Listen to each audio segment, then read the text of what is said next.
多做饭啊，看着不想吃的香。我是阿布列兹哈德尔托里人，做餐饮生意有10年了。刚来塔城的时候，身上只装了50块钱，从一个打工的学徒一步步走到大师傅，再到当老板开店，现在也不用给别人交房租了。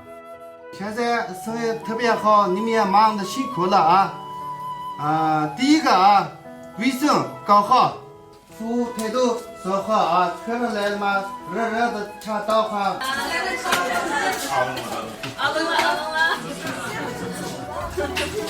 这家店是我自己买下来的，在拿上商户钥匙的那一刻，我特别开心，觉得这几十年的奋斗终于有了成果。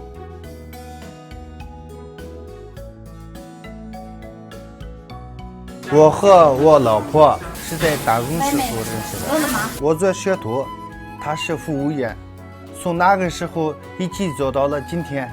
他特别会教育孩子，3个孩子的学习成绩都特别好，店里忙的时候他也经常来帮忙，曾经也有过困难的时候，都是他在我的身边支持和鼓励。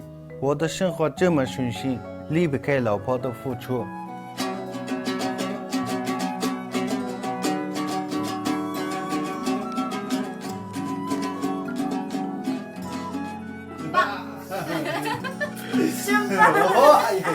现在给老婆买了一辆车，方便她接送孩子上学，以后想把店再开大一点，让全家人过上更好的生活。只要有梦想，愿意付出行动，我相信这些都会实现的。